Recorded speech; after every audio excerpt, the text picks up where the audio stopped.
한 40에서 50분 정도 특강을 해주시도록 하겠습니다. 박승원 광명시장님을 큰 박수로 맞이하겠습니다. 부분을 외치시면 안 됩니다. 네, 안녕하세요. 반갑습니다. 박성원입니다. 다른 동에 가서 다른 지역에 가서 말씀드린 것은 처음인데 가능한 한 40분까지 좀 제가 끝내고 혹시 질문이 있으시면 말씀드리도록 할게요.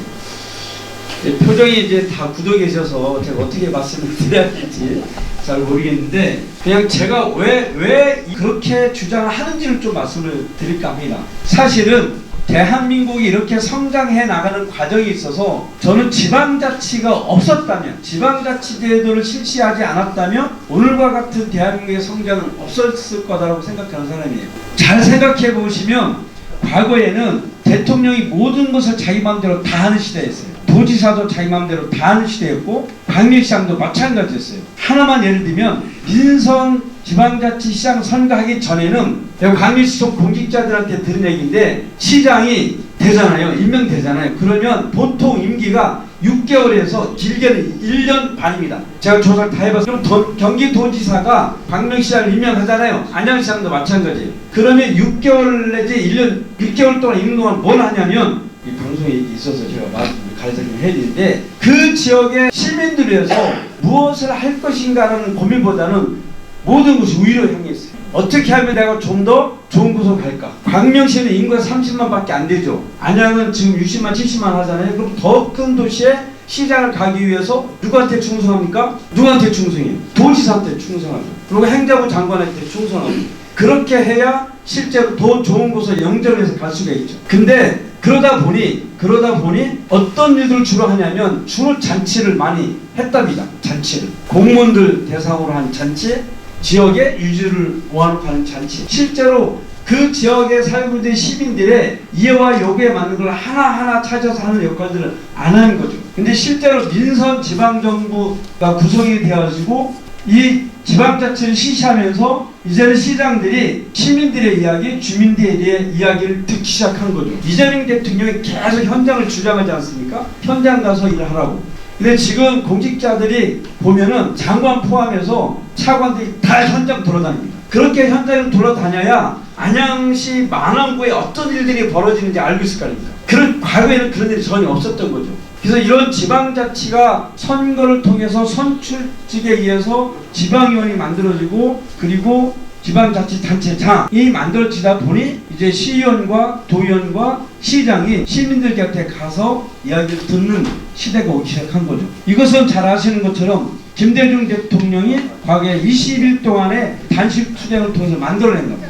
그 이후에 노무현 대통령이 이것을 구체적으로 제도화하고 지금 이재명 정부에 와서는 이것을 더 뿌리내리기 위한 여러 가지 정책들을 시행을 하고 있는데 그 과정에서 저는 정말 중요한 것이 어떻게 하면 주민자치 역량을 키울까지 하는 겁니다. 그런 제도가 만들어져 있음에도 불구하고 시장이, 단체장이 주민의 이야기를 듣지 않고 일방적으로 모든 정책을 실행하면 아무 의미가 없는 거죠. 그래서 시민들의 그 역량이 확대돼야 시민들을 무서워하고 그 정책을 실행을 해서 시민을 위한 그런 시민주권 정부가 형성되어지지 않겠습니까? 저는 그런 관점에서 시민이 주인이 되는 시민주권 정부를 만들어놨을 때 진정한 지방자치가 이루어지고 시민들의 삶의 질, 복지도 좋아진다는 생각을 갖고 있습니다. 이것은 안양시장님도 똑같이 이런 생각을 가지고 있을 거라고 생각해요.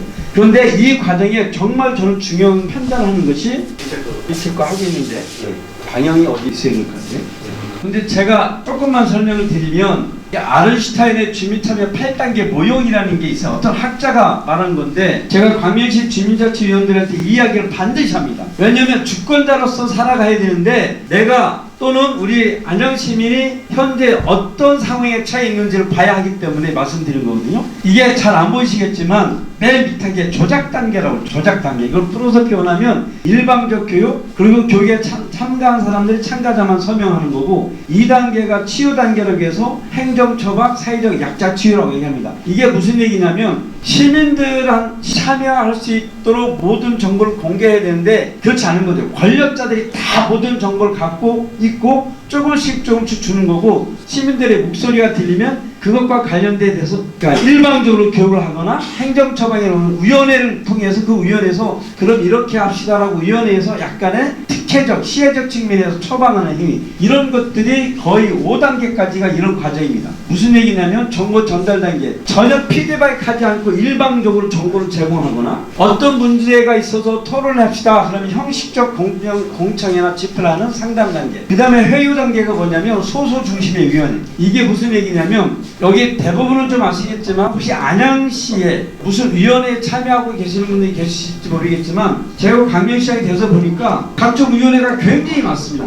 100여 개가 넘어요. 근데 그 위원회가 위원들이 15명 됩니다. 그러면 공직자가 서너 명, 그 다음에 전문가라고 해서 그분들이 한 30명 있습니다. 그리고 지역사회 명문가 중심 몇 분 있고, 그러니까 실제로 시민들이 참여할 수 있는 구조가 하나도 없는 거예요. 그 소수 위원회 중심으로 해서 모든 것을 의사결정을 해나가는 구조를 가져가긴 하지만 사실은 약간의 심의나 자문기구로 하고 있는 것이기 때문에 단체장, 시장이나 공무원들이 생각하는 수준을 모든 것을 결정을 말죠.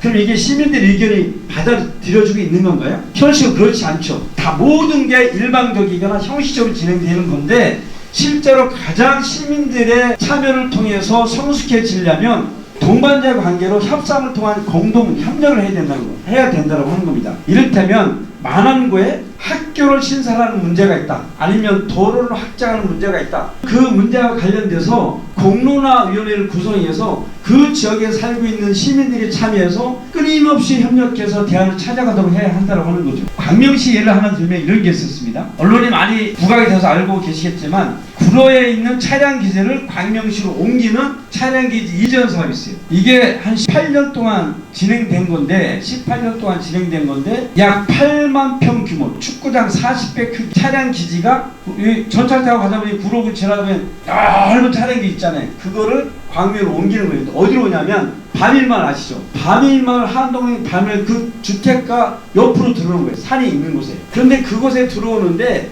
이쪽으로 이전해서 오는 과정에 이 내용을 정확하게 시민들한테 정보를 준 적이 한 번도 없었습니다. 국가도 했냐면 국가도 없었습니다. 그런데 중간에 무슨 또 일이 벌어지냐면 두 가지인데, 이것을 옮기는 과정에서 충분하게 이게 협의나 합의가 된 것이 아니라 그쪽 지역에 힘이 있는 어떤 정치인들에 의해서 일방적으로 이런 것들이 결정되어진 거예요. 국가가. 그리고 이쪽 넘어왔을 때 광명 시민들이 요구하는 것은 있었어요. 광명시가 차량 기지를 지하화로 해주고 오랫동안 전철역 2개를 더 추가로 해주고 이런 요구들이 있었는데 하나도 반영이 안 된 거죠. 그러니까 지상으로 오다 보니까 똑같이 구로에서 겪는 소음 문제, 분진 문제, 환경 문제가 있을 거 아니에요.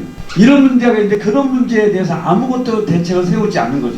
그래서 제가 시작되고 나서 그 모든 정보를 그 밤이마을 주민들한테 다 공개했습니다. 그러니까 밤이마을 주민들이 굉장히 그 내용을 알고 분노를 하기 시작했죠. 그래서 그때부터 공청회가 이루어지고 시민들이 반대하기 시작했는데 결과적으로는 어떻게 되냐면 시민들이 나서서 그동안 KDI에서 했던 차량기지 이전에 관한 연구 영역을 다 분석합니다. 그분들이 다 분석해서 뭐가 잘못된지 파악해가지고 감사원에 감사 요청을 합니다. 이거 잘못했다. 그러면서 이거 기재부에서 다시 타당성 조사를 다시 하는 그 과정을 거칩니다. 결론적으로 시민들이 이 정보를 정확하게 알고 이해하고 시민들이 싸우기 시작하면서 이 문제는 커지기 시작했고, 그래서 시와 시민들은 함께 싸워서 이 문제를 해결해 나가는데 정보를 충분하게 전달하고 함께 동반자적 관점에서 해야 되는데 그 민관공 대책을 만들어서 함께 했죠.